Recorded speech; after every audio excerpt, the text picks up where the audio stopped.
and I directed that it was all right to settle that, but did not get involved in any of the negotiations directly about that settlement. But I do, recall in 2008 that those are the things that were known. I just add, my son had only been with the company for a matter of a very few weeks. For clarity, it was a few months, but it was. I'd come back to the company at the end of 2007, in the middle of December, and this was sometime, I don't recall the exact date, but sometime in the first half of 2008. So, given you were new to the company, weeks, months, I don't want to have a father-son argument about that. What level of financial payments could other News International executives sanctioned, people like Colin Myler or Tom Crone or Rebecca Brooks, without recourse to you as the chairman? Generally speaking, the way the company will operate, as any company will operate, is within certain financial parameters from a financial planning perspective. We will look at a budget for a year, much like a house will manage its budget and say how much money do we have to spend and how much money does a particular company or part of the company or department have to spend, and as long as they stay within those guidelines, the belief is that they should be empowered to make those judgments, to spend those monies and achieve the ends that they can. I don't have at the tip of my fingers the precise financial authorities in that, but I can discuss after the committee hearing with you what exactly you'd like to know, and we can discuss whether or not it's right to come back to you with that. What would it have taken? What level of financial payout would it have taken to require an authorisation from the board of News Corp? Oh, I think for the full board, it's in the some millions, but I don't know the exact answer there. Do you know how much has been paid out to people authorised by your executives? Paid out in what way, Dr. Kaufman? Paid out as settlements. Settlements for legal settlements. I do not know the total. I do not know the total number. But around the world, it's customary to reach out-of-court settlements in civil litigations and civil matters, and it's something that, rather than go through the lengthy and sometimes expensive litigation process with the risk that often entails, it's customary to try to reach out-of-court settlements in many cases. I should just add that we have a very strong audit committee at News Corporation, which would know about this and have these. Neither of us are members of that. They are outside directors, and they review all these things. Thank you. Building on that then, how is it possible to make payments to people if they don't invoice you or they're not employee of News Corp subsidiaries? I'm sorry, Dr. How is it possible to transfer cash or some other form of remuneration to people who don't invoice you or who are not employees of News Corp subsidiaries? Look, I cannot. I don't know the exact arrangements of that. I don't do that myself. But to tell you how that's done. But sometimes, in certain instances, it is appropriate for journalists or managers in a certain environment to have the ability to use cash in some instances, but it is customary for them to record those, and all of the expenses, cash expenses as well as invoice expenses should be looked at and recorded. So things like use of petty cash could be quite big sums of money or small. At the moment, you don't necessarily, you just record that the journalist gave it to somebody. Yeah, and I don't have direct knowledge of all of those arrangements. Okay. I was going to ask if payments could have been made to family members of those alleged to have been hacked and similar, but is it possible other forms of remuneration can be used in your company apart from cash and bank transfers? Talking things like travellers' cheques, vouchers, things that can be redeemed for cash. I don't have knowledge of that. And just looking at some of your corporate governance, your page 2 and page 4 of your own code, it talks about directors, employees and officers of News Corporation acting to the principles set forth, including consultants, agents, suppliers and business partners to adhere to the standards. We'd never ask a third party to form any act that would violate these standards.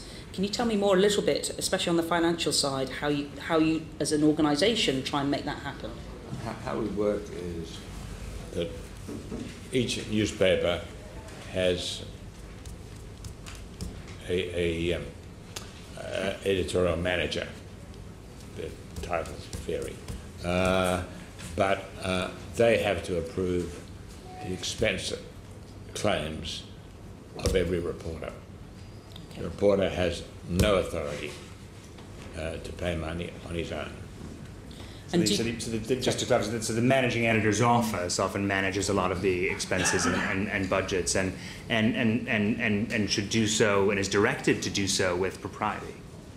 Do you require your executives to make annual statements that they've abided with your codes of conduct and ethics? I used to work for a family-owned company. Every employee, every colleague around the world of News Corporation receives the code of conduct, a set of it's a pamphlet that has some detail in it, but it's not too much, so that people read it. With respect to what ethical conduct is required. Available to you. Very happy to make it available to you. It's about ethical conduct, it's about the law, breaking the rules, and so on. And everyone who becomes an employee is required to do that. And our legal counsel internally also conducts workshops around the world with staff from Mumbai to Manchester around those rules and that code of conduct. And it's something that we try very hard to communicate as crisply as we can to everyone in the business. And finally, and I appreciate Mr. Murdoch's statement at the beginning, given you've been in the media spotlight, and perhaps I expect not appreciated the attention that you've had, without wishing to suppress investigative journalism, will this make you think again about how you approach your headlines, your targets and future? You know, that could be people from the Hillsborough 96 to other celebrities or others. Will you think again about what your headlines will say in future?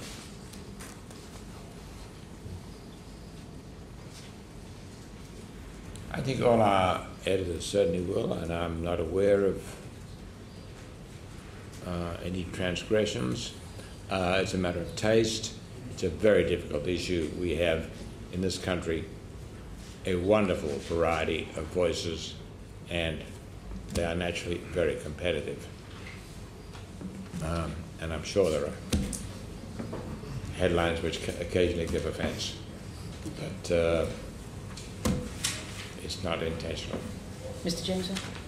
I think it's important just to say one of the lessons, if you will, from all of this for us is really that we do need to think, I think, as a business as well as an industry in this country more forcefully and more thoughtfully about our journalistic ethics, about what exactly the codes of conduct should be, not just for News International, our UK publishing subsidiary, but also for the industry as a whole, and what sort of governance should be around this whole area. And we welcomed last week the Prime Minister's announcement of a judicial inquiry into both journalistic ethics, but also relationships, as I understand it, with the police and with politicians and things like that. And I think that's a really good thing for the country and for all of the interested parties to engage with fully.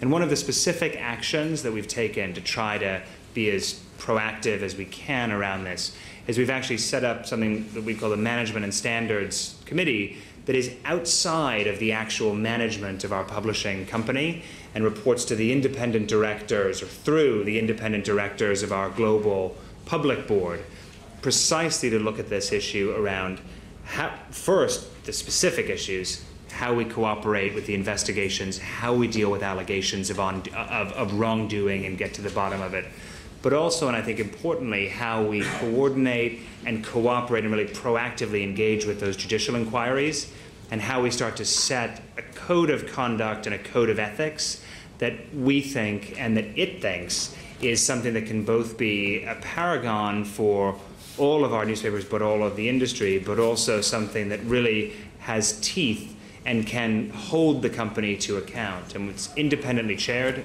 this Management and Standards Committee, and we think it's going to be a much better way to go in the future. And we'd like over the next 6 months and years to really be judged on the actions that the company takes put that right and to put that in place. Thank you. I'd just like to say, if I may, that it doesn't take away at all from what we've been saying about our apologies or our blame for anything. But this country does greatly benefit from having a competitive press and therefore having a very transparent society. That is sometimes very inconvenient to people. But I think we're better and stronger for it. Before I bring in my next colleague, can I just come back to something Therese Coffey raised, which was the closer of the news of the world. Can I ask you, is it your intention to launch a new Sunday tabloid newspaper? No, we've made no decision on that. There's no decision on that. So, for the moment, there are no plans to have a News International title coming out on Sunday at the tabloid end of the market? There are no immediate plans for that. So speculation. That we want. I mean, we've talked in the past about moving to 7-day newsrooms. There was speculation that the title of the Sun on Sunday had been reserved. All of that is. I think some of the. I think we leave all those options open. That is not the company's priority now. In the last week, it has come up in the company, but my father's direction and my direction is to say that this is not the time to be worrying about that. The company has to move forward on all of these other actions and really get to grips with the facts of these allegations and understand them as fully as we can. Okay. Can I appeal both to the witnesses and indeed to members to try and keep brief, because we still have quite a lot to get through. Adrian Sanders. Good afternoon. In your statement of 7th of July 2011, it's to James Murdoch, you said that the company paid out-of-court settlements approved by me. I did not have a complete picture when I did so. What do you know now that you did not know then? I think essentially the new information that emerged that is critical here is the information that came out of the ongoing process of civil litigations in 2010. And at the end of 2010, the presentation of evidence, which had not been in our possession previously from this civil litigation, that widened the circle definitively, or at least made it very apparent that this was very likely, that the circle was wider than the two individuals, Mr. Goodman and Mr. Mulcair, from previously. And it was that information that was really critical. And if I can go back to my previous testimony just earlier today around the settlement with Mr. Taylor, the commercial and legal rationale, if you will, around that settlement was very, very clear, which was that this underlying fact was not in dispute and was a known fact from a previous trial.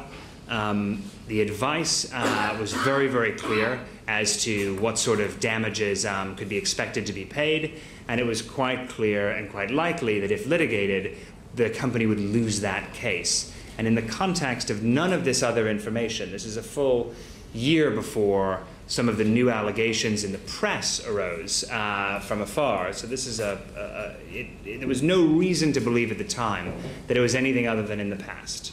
Now, so knowing then what I know now, would I have still directed to negotiate to settle that case? I would, actually.